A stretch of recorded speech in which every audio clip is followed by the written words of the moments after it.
All right, so we get to learn about the signature assignment. This is going to be worth 10% of your grade, okay? And it's pretty straightforward. I already have it uploaded into Canvas, and so you can print out these instructions. You can also print out the rubric that I'm going to use to grade it, okay? So you can essentially grade it yourself. Just make sure you follow the instructions. So it's really self-explanatory. I'm just going to go through and make sure you understand what's going on. So we're going to talk about Pythagorean theorem and right triangles. Okay, so you need to find some sort of an object that contains a right triangle. Okay, so obviously right angle, right triangle. I don't care. That could be like, here's a little thing of Post-it notes. Well, this could be my right triangle right here. So here's one side, and then here's the hypotenuse. Okay, take a picture of your object. You could use stairs, you could use books, you can use cracks in the sidewalk. I don't care. Just find something that contains a right angle that you can then join the legs and make the hypotenuse. Okay, once you've done that, take a clear picture of it using your cell phone and make sure that I can see that there's where the right angle is and where the legs are, that kind of stuff. Then you're going to draw a diagram of your object. So just on a clean piece of paper, draw a picture of it and label how long each side is, and then label how long the hypotenuse is. Okay, so clearly mark your measurements of all three sides of the triangle. Use your picture and diagram. You are going to prove the Pythagorean theorem, but you yourself are not going to do this. You are going to research two unique proofs of the Pythagorean theorem. It is one of the easiest proofs that you can do, and multiple people have proven it multiple different ways. So you're going to find two unique proofs. And then, hang on, these are to be proofs. Okay, you are not to just show the work showing me that you found two legs and the hypotenuse of a right triangle. So just go out to Google and say, proof of Pythagorean theorem. Okay, and you'll find a whole bunch of them. Now, because we don't want you to plagiarize, you need to have citations for the website that you found these things on. Okay, so you're going to explain your process to me in a formal paper. When I say a formal paper, do not use contractions.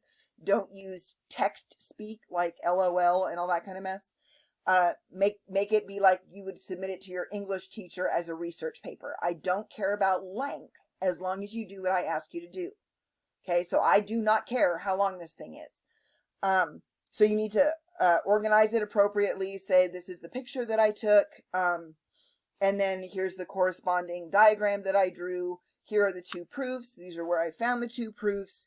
And then you need to talk about, just give me a something that you yourself have learned. Okay, so a reflection addressing how your findings influence your understanding of the Pythagorean theorem. Okay, so that's on you. You're not going to research that. I want to hear from your brain what you have learned about the Pythagorean theorem. Now, technically, this thing needs to be about 300 words long, which, aside from the pictures that you attach to it, should be about a page, page and a half, including the proofs. Okay, don't make this a big deal. We just want to make sure that you can read, write, understand, follow directions, and do math. All right, so your submission must include the following: a copy of the original picture that you took. So you're going to take that picture and import it into Word. Then you're going to have the label diagram of the drawing of your picture. And that will also be, take a picture with your cell phone and import that into Word. And then your two proofs, and then the rest of it needs to be your reflection, okay? The rubric I'm going to use is on the back of this page, which would normally be the back of the page. But here we go. All right, so did you send me an original picture? Yes or no? Did you give me a label diagram? Yes or no? Okay, your two proofs. Now, you're allowed to copy them because you're going to give me citations on where you found them. Okay, so it's okay to copy them. The way you're going to utilize these two proofs is you're going to say how it affects your understanding in that final paragraph. Okay, you better provide citations. So go out to Google and type in MLA, because I want it in MLA. Actually, I don't care. It can be MLA or APA format. whichever one you're more familiar with. I know in the English classes they do MLA. Okay, so that's fine. I don't care. Make sure you provide me citations. Otherwise, you are plagiarizing somebody else's work. Make sure you've organized it. Again, make sure your citations are there. Make sure your sources are reputable. Wikipedia is not reputable because anybody can go out there and put whatever they want, and there's no accountability there. So there's good stuff there, but there's also bad stuff there. So don't get them from Wikipedia. And then make sure your reflection was personal and meaningful, okay? So then the overview is, did you follow the instructions, okay? Your citations were included, you used the correct format, and you wrote well. That's what I care about. So all of that together is 10% of your grade. So what I'm expecting from you is page 1 in a Word document. Okay, so page 1 needs to be your title page. Make sure that you have your name, your semester, the class, which is Math 2412.41H. Okay, so math, sorry, I'll write that down for you. 2412.41H. Make sure it has your name on it. Make sure it says Dr. Bentley on it. Make sure it says Spring 2020 on it. Okay, page 2 needs to be the picture that you took. So your original picture. Okay. Page 3 needs to be your diagram